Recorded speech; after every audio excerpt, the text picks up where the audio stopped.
The rain battered the city like 1,000 tiny hammers, turning the sidewalks into rivers and the night into a blur of gray. Inside St. Augustine's Hospital, the emergency room buzzed with chaos. Stretchers lined the hallways, nurses darted from station to station, and the air smelled of antiseptic and desperation. It was a bad night, the kind where tempers flared and patience wore thin. A gurney burst through the double doors, its wheels squeaking against the wet floor.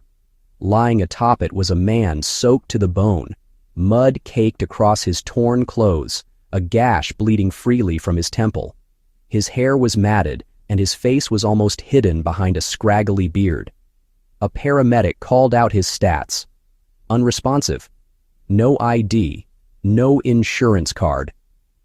Behind the nurse's station, a few doctors exchanged glances. Dr. Morales, the shift lead, shook his head. No insurance, no priority. Park him in observation. We have paying patients to see. Nobody argued. That was the unspoken rule. Resources were tight. Paperwork was king. Saving lives had to wait behind the ones who could afford to be saved. Except for one. Evelyn Hart tossed her pen onto the counter and strode toward the gurney, her sneakers splashing through the puddles forming on the tile. She barely came up to the paramedic's shoulder, but her presence made him step back. She scanned the man's vitals quickly and grabbed the handles. I am taking him to Bay 3, she said. Morales blocked her path. Hart, you are already on warning for overstepping protocol. You really want to add theft of hospital resources to your record? She stared him down. If we are turning away dying people now, write me up. I will sign it myself. Without waiting for permission, she wheeled the gurney into an open bay. The monitors beeped to life as she hooked the man up to oxygen, ordered fluids, and began cleaning the wound on his head. Around her, whispers started. Some pitied her, others mocked her. A few just shook their heads at the foolishness of trying to save someone who could not pay. As she worked, Evelyn caught glimpses of the man's hands. Calloused palms, scars hidden beneath layers of grime, hands that once built or fixed or fought for something. She wondered what had brought him here, reduced him to nothing more than a forgotten shadow on the streets. He stirred slightly under her touch. His eyes fluttered open for half a second, enough for her to catch a glimpse of something startling. Not confusion, not fear, calm. As if he understood exactly where he was and why. Hang in there, she murmured, pressing a damp cloth against his forehead. You are not done yet. Behind the glass walls of the ER, a few doctors sipped their coffee and chuckled. Let Hart play her games. Let her waste her time on lost causes. The world would move on without him, without her. But Evelyn Hart was not like the others. She knew what it was like to be invisible, to be counted out. She had clawed her way up from food stamps and foster homes, carrying nothing but stubborn hope. Tonight she would not leave this man to die alone on a cold metal table, even if it cost her everything. And somewhere deep inside the battered man lying unconscious, something shifted. A seed planted by a simple act of defiance. An act that would change not just her fate, but the fate of everyone around her. It would be months before she realized the truth, before she understood that the night she saved a nameless stranger was the night she unknowingly changed her entire life. The morning sun broke through the clouds like a reluctant promise. Evelyn Hart sat alone in the cafeteria, her tray untouched. The hospital had quieted, but her mind had not. She kept thinking about the man in Bay 3, the way he had looked at her for that brief moment before slipping back into unconsciousness. It was not the look of a man expecting rescue. It was the look of someone who had already accepted being abandoned. Evelyn knew that feeling too well. Born in a forgotten town in northern Iowa, Evelyn had spent most of her childhood bouncing between foster homes. She had learned early that the world did not save little girls like her. You saved yourself, or you did not make it. Scholarships had been her way out. She had clawed her way through medical school, often working 2 jobs, studying by the light of bus station terminals when she could not afford rent. Now, standing in one of the largest private hospitals in the city, she was supposed to be a success story. Yet most days, she still felt like an outsider peering through the glass. The hospital itself was a gleaming monument to profit. St. Augustine's had started decades ago as a charity hospital but had since transformed into a beacon for wealthy patients who wanted exclusive care. It was all marble floors, glass walls, and promises of privacy and speed. It was a place where money bought miracles and where patients without it became invisible. The administration was ruled by Dr. Conrad Morales, a man who had perfected the art of smiling without meaning it. To him, numbers were patients, and patients were balance sheets. Under his leadership, saving lives was secondary to saving the quarterly reports. Evelyn had clashed with him more times than she could count. Her warnings about the hospital's moral decay were filed neatly into folders labeled "Problem Employee." She took a sip of her cold coffee, grimacing at the bitterness, and glanced up as Nurse Jenna slid into the seat across from her. "You made quite the scene last night," Jenna said, her voice a mix of admiration and worry. Evelyn shrugged. "He needed help." Jenna leaned in, lowering her voice. "Morales is gunning for you. He said you are a liability." Evelyn smiled without humor. "I have been called worse. You know they will use this to push you out." Jenna's tone softened. "Why not just let it go next time, because it starts with letting it go once. Then it becomes twice. Then it becomes a habit." Evelyn pushed her tray away. "I did not become a doctor to pick and choose who deserves care." Jenna sighed but said no more. She knew arguing with Evelyn was like trying to move a mountain. Across the building, hidden behind closed blinds and polished oak doors, Morales and the hospital board convened. They spoke in hushed tones about liability risks, patient profiles, and insurance reimbursements.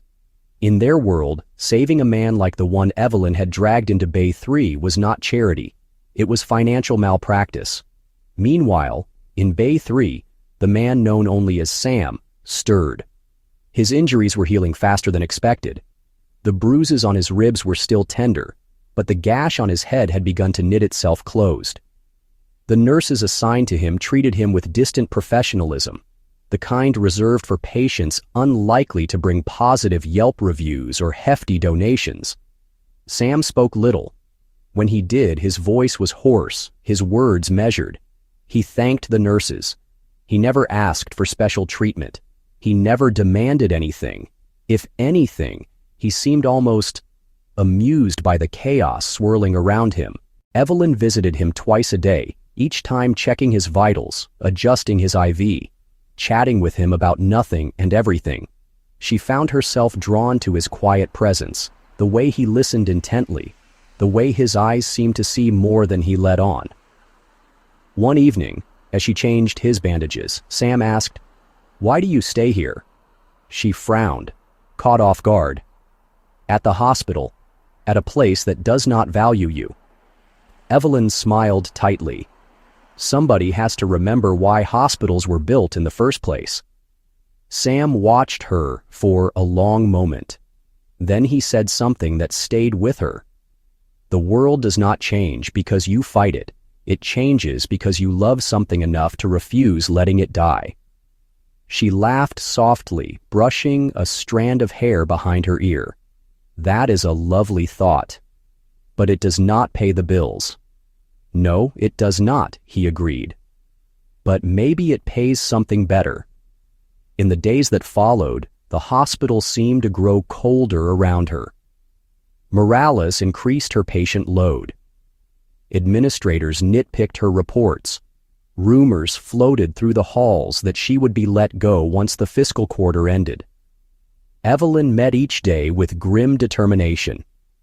She treated every patient with the same care, whether they wore designer suits or tattered coats. One night, she found a small envelope tucked under her clipboard. Inside was a hand-drawn sketch of a phoenix rising from ashes. No signature, no message. She smiled despite herself. She had an idea who it was from. Sam's recovery accelerated. Soon he was walking the halls, his limp barely noticeable. He refused to leave despite administrators hinting he was overstaying his welcome. Evelyn defended him each time, citing medical necessity. "You are stubborn," he told her once. "Takes one to know one," she replied. Neither of them knew then that the threads of their fates were already intertwined. That every choice Evelyn made, every small rebellion, was stitching a future she could not yet imagine. And behind the closed doors of the boardroom, the hospital's fate was shifting too. Rumors began to circulate, whispers of a buyout, an anonymous bidder, a complete change in leadership. Nobody knew who was behind it. Nobody guessed it would all lead back to Bay 3. The first sign of change came on a Wednesday morning. It was subtle at first, like the distant rumble before a storm. A memo circulated through the hospital's internal system. Subject line: urgent staff meeting. Mandatory attendance. No details. No explanation. Evelyn barely noticed it at first. Meetings were common, especially when Morales wanted to lay down new budget cuts. She shoved the notice into her pocket and went about her rounds, checking blood pressures, changing IV lines, offering tired smiles to patients who needed more than medicine. It was not until Jenna caught up with her in the stairwell that she realized something was different. "Did you hear the rumors?" Jenna whispered, her voice low. Evelyn shook her head. "I have been a little busy saving lives." Jenna leaned closer. "The hospital is being sold. Private buyer. No one knows who." Evelyn stopped mid-step. Sold St. Augustine's had been under financial strain, yes, but it was still one of the wealthiest facilities in the state. Selling it off without so much as a warning seemed impossible. She frowned. Who would even want to buy a sinking ship? Jenna shrugged helplessly. Someone with a lot of money, and maybe a bigger plan. Evelyn pushed open the door to the 4th floor. Her mind raced. A sale could mean anything. New leadership, new policies, layoffs, or worse, it could mean nothing at all. Just another shift in ownership with no real change, except for the people like her who would be the first on the chopping block. That afternoon, Morales gathered the staff in the main conference room. The atmosphere was heavy, the air filled with unspoken anxiety. Doctors in crisp coats and nurses in pastel scrubs packed into the narrow rows of chairs.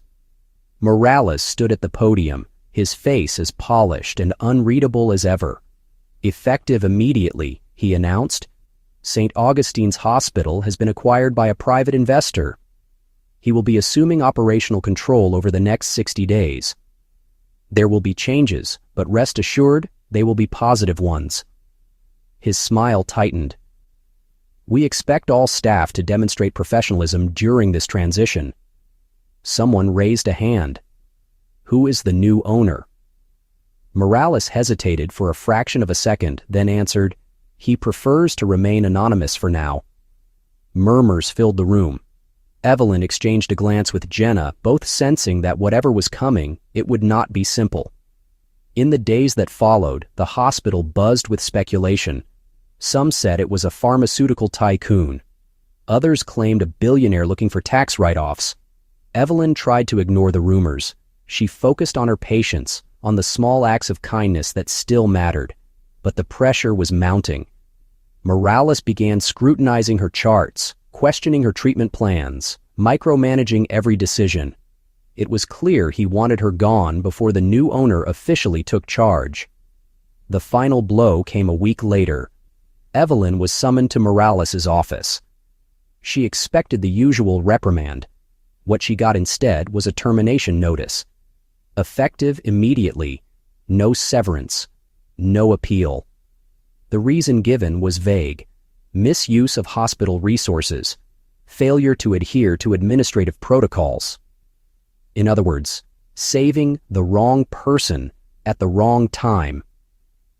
Evelyn folded the paper neatly, placed it on his desk, and stood. "You can take my badge," she said, voice steady, "but you cannot take what I came here to do." Morales smirked. "What you came here to do is irrelevant. You are done." She left the office without looking back. Her hands shook slightly as she gathered her things from her locker. A few nurses offered her sympathetic smiles. Most looked away. The hospital machine kept grinding forward, indifferent to its casualties. As she stepped out into the parking lot, the weight of it hit her. Years of sacrifice, nights spent studying until dawn, holidays missed, birthdays forgotten. All gone in a blink, because she refused to abandon a man no one else cared about. The rain had started again, soft and cold against her skin. She stood there for a moment, staring up at the gray sky, feeling utterly alone. Then she heard the footsteps behind her. She turned to find Sam standing there. Not in a hospital gown, not in rags, but in a charcoal suit that fit him like it had been made for him. His hair was neatly combed, his beard trimmed. He looked nothing like the man she had saved that night. And yet, his eyes were the same, steady, calm, certain. "Sam," he smiled slightly. "Not exactly." Before she could process what was happening, 2 black SUVs pulled up to the curb. Men in dark suits stepped out, opening umbrellas and gesturing respectfully toward Sam. "What is going on?" Evelyn asked, heart pounding. Sam stepped closer, his voice low and sure. "I am the new owner of St. Augustine's." Evelyn stared at him, her mind struggling to catch up. "You bought the hospital, I bought it," he said, "and I am here to rebuild it. The right way, starting with you." Behind them, Morales stormed out of the building, his face a mixture of rage and disbelief. "You cannot just walk in here and overturn my decisions," Morales shouted. Sam turned to him, calm and unbothered. "Actually, I can. You are relieved of your duties, effective immediately." Security moved in without a word. Morales sputtered protests as he was escorted back inside. Evelyn stood frozen, the papers still clutched in her hand. "Why me?" she whispered. "Because," Sam said, "when everyone else saw a worthless man, you saw a human being. You chose compassion over convenience. And that is the kind of heart this place needs if it is going to mean anything again." The world tilted under her feet. She opened her mouth to speak, but no words came. Sam offered his hand. "Come back inside, Evelyn. Help me rebuild it." The hospital looked different through new eyes. Evelyn walked the halls that afternoon as if seeing them for the first time. The marble floors still gleamed, the sterile walls still hummed under fluorescent lights, but something had shifted. Staff members whispered as she passed. Some stared openly.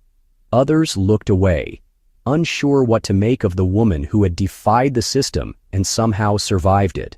Sam followed her, his steps quiet, unhurried. He moved with the assurance of someone who no longer needed to explain himself. In the conference room, the remaining department heads gathered, summoned by an emergency meeting under new management. They sat stiffly in their chairs, the weight of uncertainty pressing down on them. Sam stood at the head of the table, his hands folded calmly. "First," he said, "let us be clear. This hospital was built to save lives, not bank accounts. That principle will guide every decision from this moment forward." A few faces hardened. Others looked cautiously hopeful. "Some changes will be immediate," Sam continued. "Dr. Morales is no longer with us. His policies are rescinded. Patient care comes first. No exceptions." Murmurs rippled across the room. "Secondly, we are restructuring leadership. Effective immediately, Dr. Evelyn Hart is appointed as Chief Medical Officer." Silence fell so thick it was almost tangible. Evelyn blinked, certain she had misheard. Across the table, a senior surgeon frowned, ready to protest. A legal counsel cleared his throat, about to object. Sam cut through it all with a look. "She earned it," he said simply. "Not with politics, not with money, with courage." Evelyn found her voice. I am honored, but why me?" "Because when no one was watching, when there was nothing to gain, you did the right thing. That is the kind of leadership I want here." He meant it. She could see it in his eyes. For a long moment, nobody moved. Then one by one, the staff rose to their feet. Some out of loyalty, some out of fear, but a few because they believed. Later, in the quiet of the empty conference room, Evelyn sat at the head of the table, the weight of the new title pressing down on her like a mountain.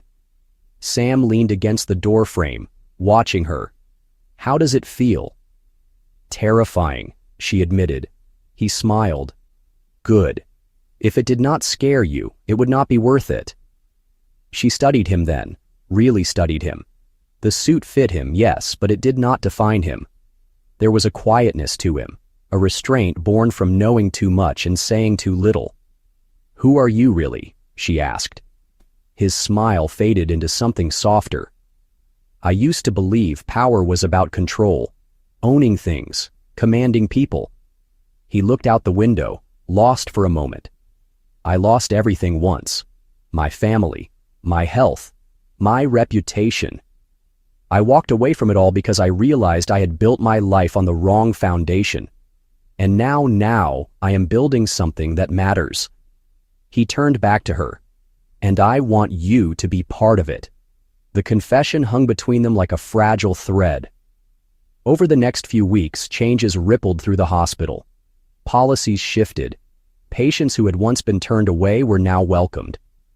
Evelyn implemented new training programs focusing on empathy as much as efficiency. Some staff left, others stayed and adapted. Slowly, painfully, the soul of the hospital began to heal.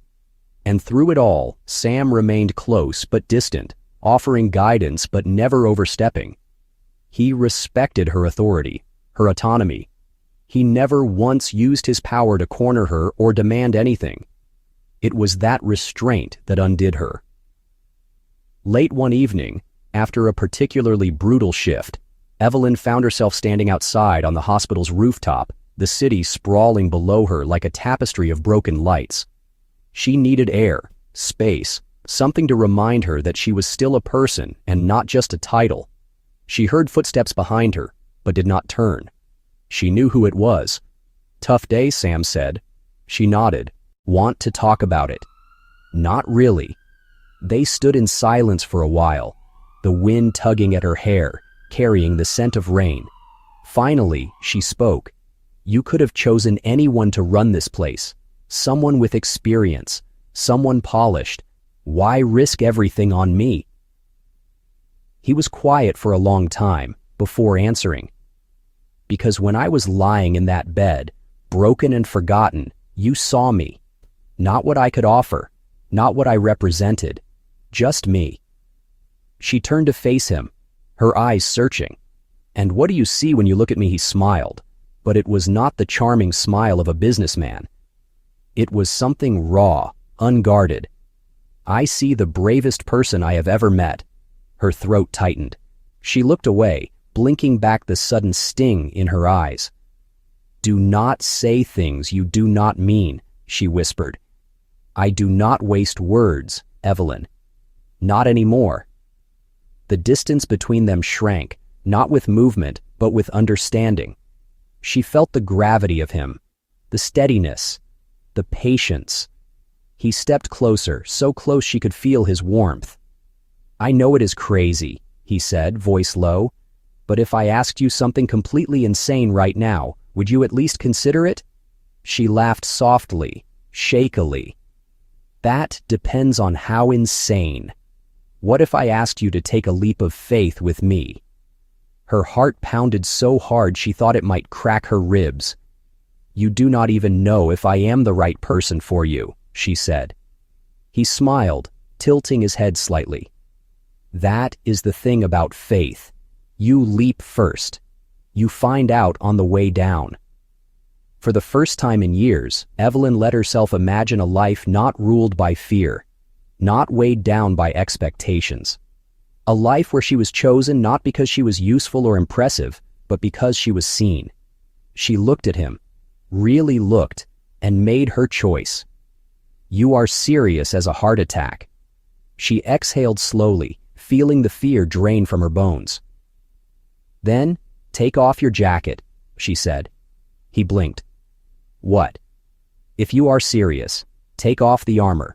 No suits, no titles, just you." For a heartbeat he hesitated. Then, without a word, Sam shrugged out of his jacket and tossed it onto the concrete. He loosened his tie, slipped it into his pocket, stood there in shirt sleeves and vulnerability. She stepped forward, closing the last of the distance between them. No contracts, no headlines, just two people figuring it out. His voice was rough with emotion. "Just that," he agreed. They stood there under the bruised sky, two souls battered by life, daring to believe in something fragile and real. Evelyn reached out, took his hand, and for the first time in a long time, she did not feel alone. The days that followed felt unlike anything Evelyn had ever known. She moved through the hospital with a new sense of belonging, not because of her title, but because of the quiet certainty that she was building something real.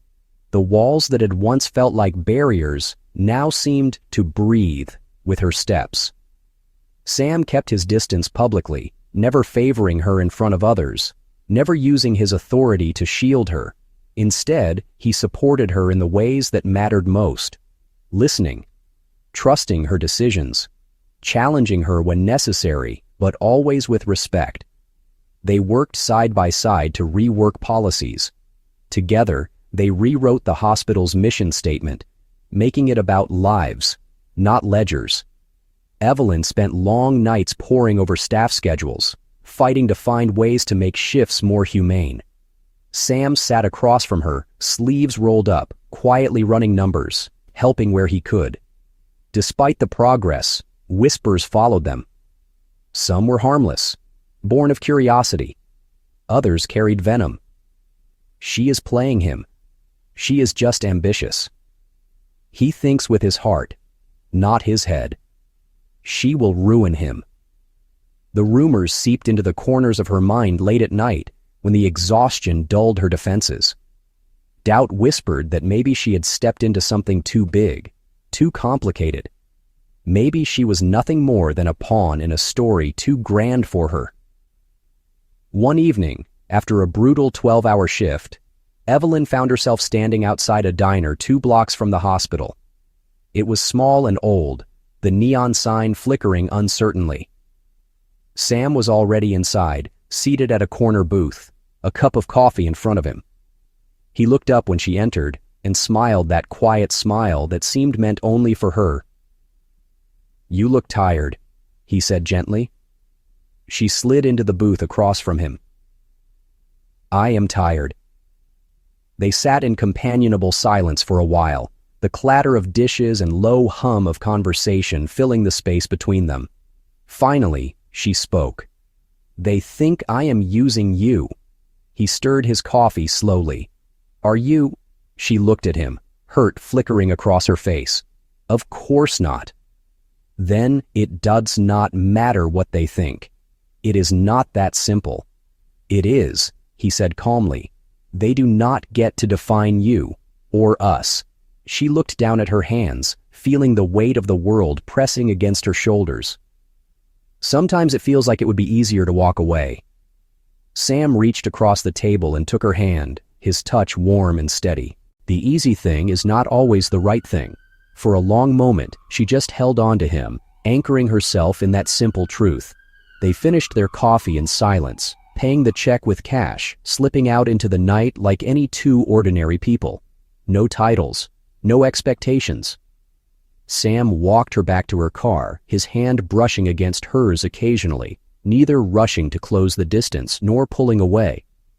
At the car, he paused. You could leave, you know, find another hospital, start fresh somewhere, without all this noise. She leaned against the door, considering it. And leave everything we built. He smiled. I would not blame you if you did. She studied him, searching for any sign of manipulation or need. There was none. Only acceptance. That was the moment she realized it. He did not love the idea of her. He loved her stubbornness, her flaws, her fight. He loved the parts of her that were messy and difficult. She stepped closer until there was barely any space between them. I am not going anywhere, she said. Relief flickered across his face, so brief and raw it made her chest ache. Good, he said softly, because I have plans for us. She laughed, the sound surprising even herself. Ambitious plans, always. He reached up and brushed a strand of hair from her face. The gesture was so tender, so full of unspoken promises that her breath caught. Not tonight, though, he said. Tonight, you just rest. She nodded, unable to trust her voice. He opened the car door for her, and she slid inside, the scent of rain and coffee clinging to her clothes. As she drove home, Evelyn realized something profound. Love was not loud. It was not a grand declaration shouted from rooftops. It was quiet. It was staying when it would have been easier to go. It was believing when doubt screamed louder. Over the next few weeks, they settled into an unspoken rhythm. Work during the day. Coffee and long conversations at night. Trust built brick by brick, not forced, not rushed. There were moments of friction.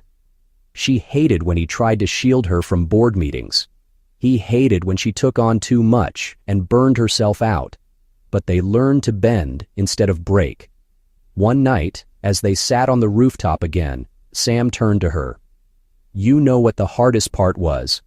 When I lost everything. She shook her head. It was not the money. It was not the reputation. It was realizing that I had built a life where no one loved me for me. They loved the power, the name. She rested her head against his shoulder. You are not that man anymore. No, he agreed, because you reminded me who I could be. They sat there long after the stars faded, the city below them breathing, alive, and in the quiet spaces between heartbeats, Evelyn finally allowed herself to believe. This was real. The backlash came faster than Evelyn had expected. It started with a single article, a headline splashed across a local paper. Dr. Hart's meteoric rise, talent or romantic ties. Within hours, it spread. Blogs picked it up. Social media dissected every move she had made. Photos of her and Sam laughing over coffee became exhibits in a case they never asked to be tried. Speculation twisted every genuine moment into something dirty. At the hospital, stares sharpened. Conversations hushed when she walked by.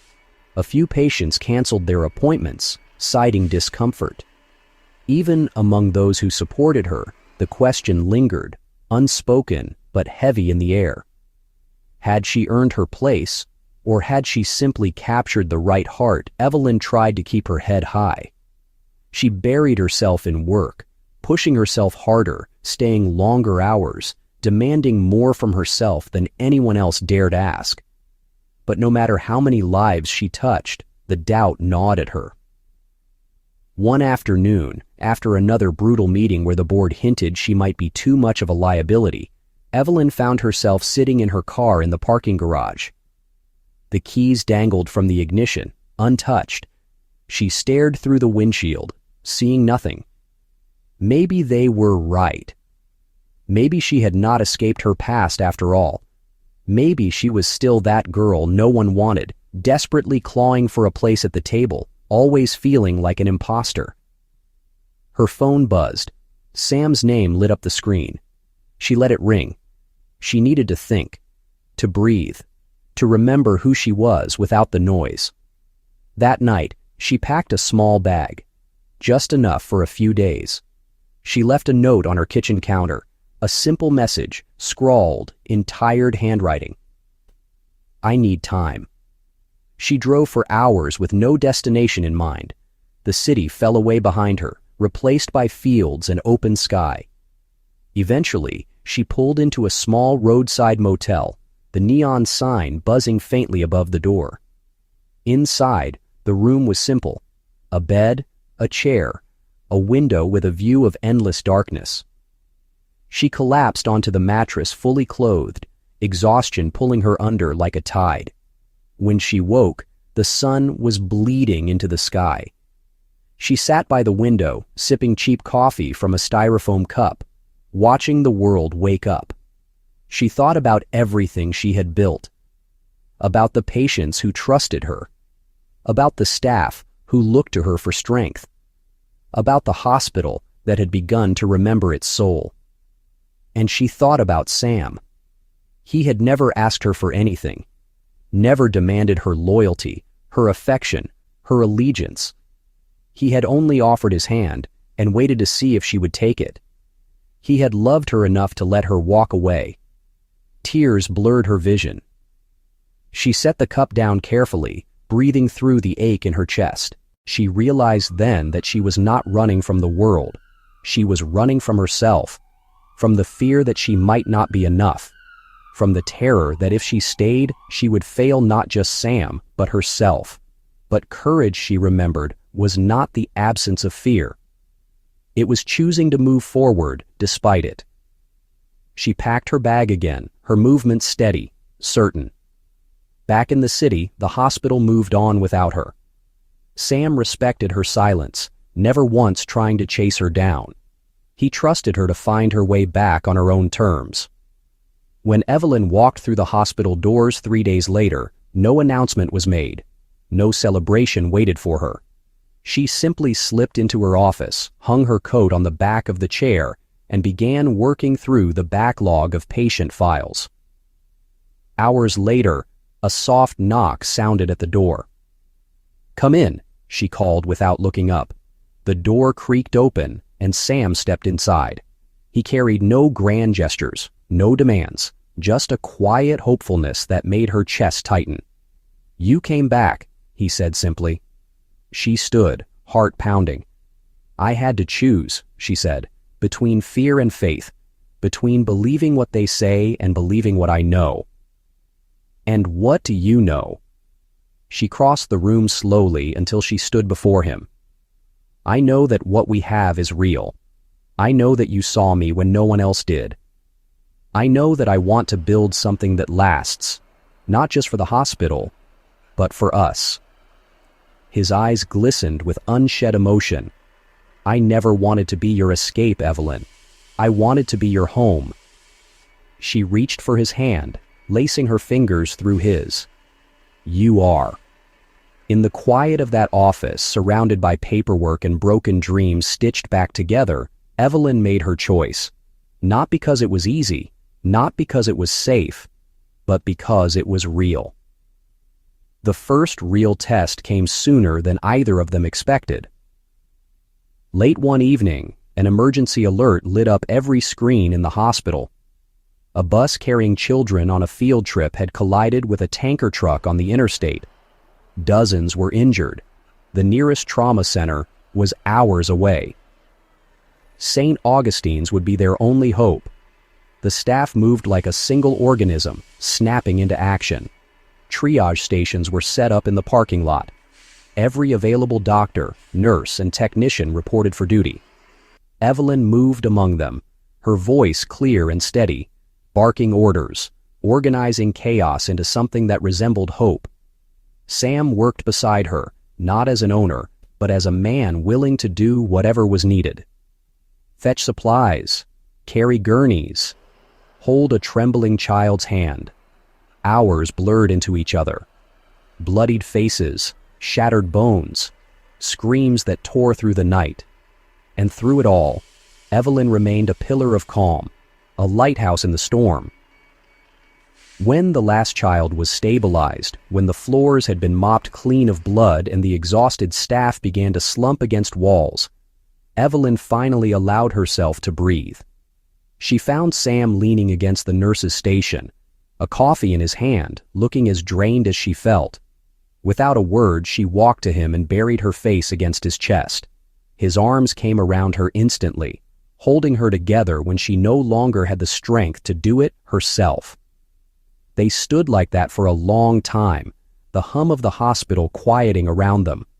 Later, when the media flooded in with cameras and microphones trying to capture heroes for tomorrow's headlines, Evelyn stepped forward without hesitation. This was not the work of one person, she said, her voice hoarse but firm. It was a team, a community, a family. The words rippled out, finding hearts hungry for something real. And somewhere deep inside, Evelyn realized that she was no longer fighting to belong. She already did. Weeks turned into months. Under Evelyn's leadership, the hospital flourished. Programs for underprivileged patients expanded, staff morale improved, patient outcomes soared, and through it all, her bond with Sam deepened, not with grand declarations, but with the quiet constancy of two people who had chosen to walk the same road. One chilly autumn morning, Sam took her to a part of the city she had never seen, past the glittering skyscrapers, beyond the polished neighborhoods, into the worn-out heart where factories once roared and now only silence remained. He parked outside an abandoned warehouse, its bricks crumbling, its windows shattered. "What is this place?" she asked, stepping carefully over broken glass. He smiled that secret smile she loved. A new beginning. Inside, the warehouse stretched wide and empty. But Evelyn could see it, almost like a ghost. Beds lined up against the far wall, a kitchen humming with life, children laughing in the corners. "It is going to be a free clinic," Sam said, "for the ones nobody else sees. I want you to run it." Her heart twisted painfully. "Sam," he held up a hand. "No pressure, no expectation. I wanted you to know. You have already rebuilt a hospital. Now maybe it is time to rebuild a community." She walked through the dusty space, imagining the possibilities. A place where nobody would be turned away. A place where hope was not a luxury, but a promise. She turned back to him, her eyes shining. "I will do it." He laughed, pure and bright.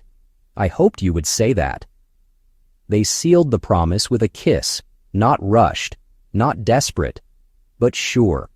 A kiss between two people who had fought their way back to life and found each other waiting at the end. That winter, under a pale December sun, they stood together at the edge of the city. The ribbon-cutting ceremony for the new clinic was simple, attended mostly by the people it was meant to serve. Children with wide eyes, mothers holding infants, men and women who had given up believing anyone cared. Evelyn cut the ribbon with Sam's hand resting lightly at the small of her back.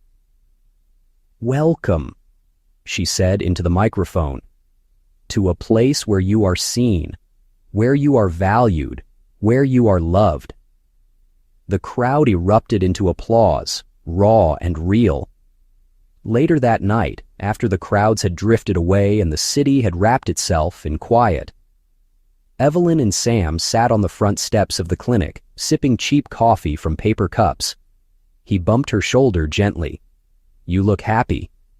"I am," she said simply. They watched the stars appear one by one, fragile pinpricks of light in the vast dark. Evelyn thought about everything they had lost, everything they had fought through. The betrayals, the doubts, the nights they had almost given up. And she realized that none of it had been wasted. Every bruise, every scar, every broken dream had led them here. To a place where love was not an accident, but a choice made every day. She leaned her head against Sam's shoulder and closed her eyes. For so long, she had thought happiness was something you stumbled upon, something fleeting, out of reach. But now she understood. Happiness was built. One act of courage, one moment of grace, one stubborn refusal to let fear have the final word. She smiled into the night, feeling it settle deep into her bones. This was only the beginning. Tomorrow would bring new battles, new heartbreaks, new miracles. But whatever came, she knew she would face it with him. And that made all the difference. Because in the end, it was never about titles or headlines or proving the world wrong. It was about finding the rare, quiet kind of love that stays. The kind that sees the worst parts of you and loves you harder because of them. The kind that once found makes you brave enough to build a life worth living.